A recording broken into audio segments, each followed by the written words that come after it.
Guess what, y'all? Michael Bay got a brand new toy, and guess what it is? A drone camera. Woo woo! Oh boy, here we go.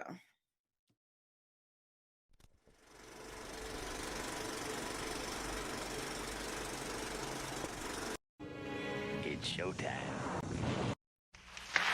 What's up, everybody? It's your girl Nita, your favorite diva, and I'm back to review Ambulance. This is the brand new movie in theaters this Friday. It is directed by Michael Bay, and you know him from Bad Boys, Transformers, Armageddon, all of those big blockbusters. The movie is starring Jake Gyllenhaal. You know him from Spider-Man Far From Home, The Guilty on Netflix. We have Yahya Abdul-Mateen. You know her from Candyman, Aquaman, and Watchmen. Eliza Gonzalez from Baby Driver, Hobbs and Shaw. We also have Garrett Dillahunt, Keir O'Donnell, Cedric Sanders, and A. Martinez, with a cameo of a person that I really want to give you, but I will not because they didn't put it in the trailer. So I want you to be surprised when you see it. Okay. So the movie is classified as a crime action drama. It clocks in at 2 hours and 16 minutes, and the synopsis reads: two robbers steal an ambulance after their heist goes awry. This is a movie based on the Danish film of the same name. And that is all I'm going to say because this is your spoiler-free review. If you're new to my channel, welcome. I'm Nita, your favorite diva, if you're and to my returning diva squad, you already know what we do here. I watch movies so you don't have to. I give you the good, bad, and everything in between with no spoilers, of course, and I'll let you know whether or not you should know or go see it in theaters, which is planned starting this Friday, April the 8th. So let's get to the good, shall we? The good parts of the movie is the action. Hands down, the action and the acting. So let's get to the acting first. The characters, the actors, the actresses did an exceptional job with this high octane popcorn film. I say popcorn film because it's a popcorn film. I went in, and I'll get into that later. I went in with different expectations. We'll get into that. But it is starring Yahya Abdul-Mateen. His character, he is the black character that brought a lot of heart to this movie, of course. He definitely brought it. Like, amazing. Also, we have Jake Gyllenhaal. He brought that fanatic energy that you just had you mesmerized. Jake Gyllenhaal is just that caliber of an actor that he will have you enthralled, even in the boringness of movies like The Guilty. If you watch The Guilty on Netflix, that movie was boring to me, but Jake Gyllenhaal was the best part of it. That says a lot. Okay. So there were a lot of times that the characters got to show their acting chops all throughout the movie. There was a vast array of range shown in this movie, and the talent hit the mark perfectly.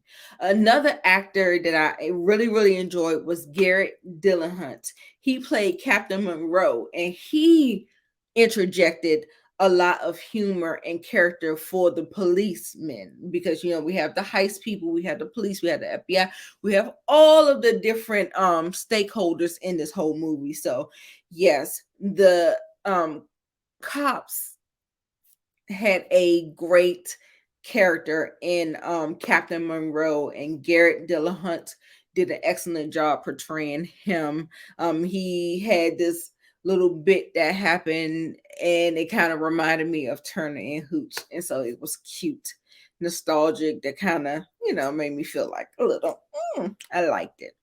So the diva loves a heist movie, although it hit the ground running. Like when I tell you the movie hit the ground running, it hit the ground running. You definitely understood what was going on. You understood the stakes, and the stakes was at an all-time high. There was quite a few jokes and a lot of levity in this movie to break up all of the tension, because I tell you, when I say high octane, high octane. So if you want to go to a IMAX or Dolby, the seats is vibrating, everything is just like, it's like with the gunfire, the revving of the engines, like it's just so much. It's a lot. It's a lot. It's a lot. Okay. So most of the jokes worked for me, but some did fall a little flat because I think that there was a problem with the tone in the film. It was a problem with the tone. I'll get into that later. The movie was action packed from beginning to end. It was bonkers, insane. Some of the visuals were great. A plus. You already know what Michael Bay gives: explosions, big set pieces, bombastic, just craziness, guns, explosions, all of these things. That's what Michael Bay does. That's the Michael Bayism style that we got. But there was this one scene that was in the first act, the inciting incident, where the two main characters were having a conversation, and they was using like this 360. Do you see me? Do you see me? And that, I was like, well, god damn, I felt like I got dizzy. I was feeling sick by the time we got to the end of, you know what I'm saying? By the time we got to the end of the conversation, I was like, hold on, bitch. Like, like y'all got me twisted. So you know what I'm saying? So yeah, I was nauseated with some of the very, very fast movements. It was just, a lot of it was very jarring. So I'll say that. But some of the aerial views were very, very nice. You know what he does? He does the big zoom in from the sky, going into the skyscrapers. Oh, the big white, you know, the Michael Bay of it all. Okay, so let's get to the bad. Okay, so the camera work was jarring, busy, exhausting. Some of the shots were just kind of flat out trash. But like I say, Michael Bay got a new toy and he was just showing off, y'all. You know how a kid do when he get his new toy. Okay, so there you go. There was quite a bit of exposition in this movie that could have benefited from the show not tell model. The movie was almost 2.5 hours, and instead of having a lot of the repetitive with this chase, I think the movie would have benefited from a lot of the exposition being some kind of flashback, some kind of show not tell type of exposition where, you know, we're not just sitting in these things and just hearing these types of stories or whatever. The script and the writing choices.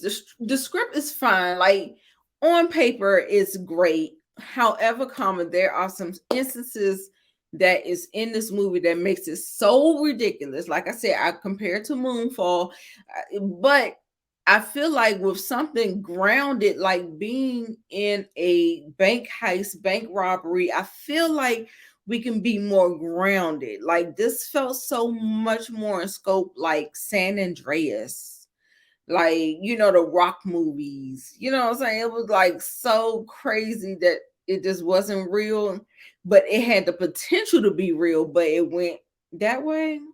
I don't know, you guys. But the character choices that they were making, like, you know, by the time I left out the movie, I was so frustrated because I felt like it was so ridiculous what the characters was choosing to do, what was actually happening. I felt like I was watching Fast and Furious, and y'all know I gave up on Fast and the Furious years and years ago. So I felt disrespected almost. I was like, this, I know you're not gonna sit up here and try to put a wool over my eyes like the trailer that I saw. I did not think I was coming in here. But listen, I said I had to give it a chance and let it be the popcorn film that I didn't know that I needed. Okay, so unrealistic. There's an intense fighting scene while they're driving this ambulance. They got helicopters, they got police, and then they're fighting in the front seat of the car while somebody who's fighting is supposed to be driving the ambulance.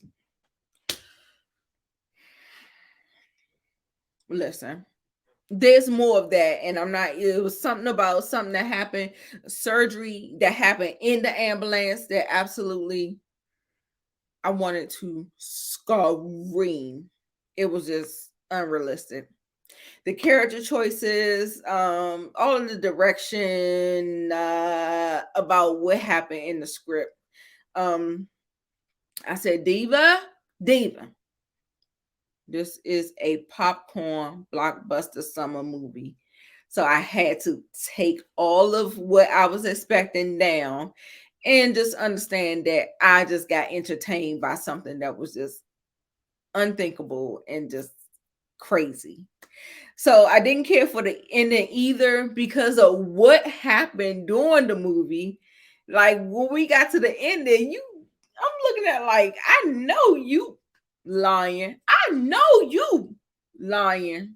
Not that. Not after all we went through in this movie. This. Yeah. So, like I said, y'all make sure, like, don't make me feel like I know I'm not tripping. I know I'm not tripping. I'm telling you, I rolled my eyes so many times in this movie. I really did. I really did.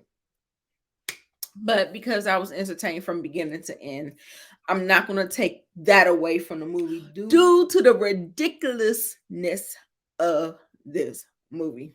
Oh, so before I give you my overall thoughts on Ambulance, why don't you take a moment and follow me on my social media? It's right there.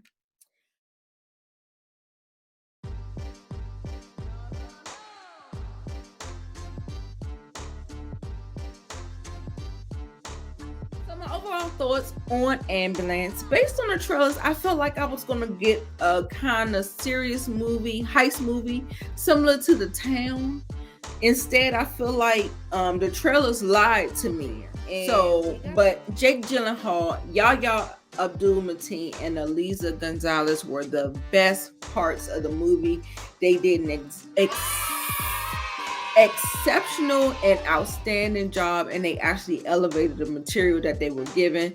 The first half of the movie was much more superior than the second half.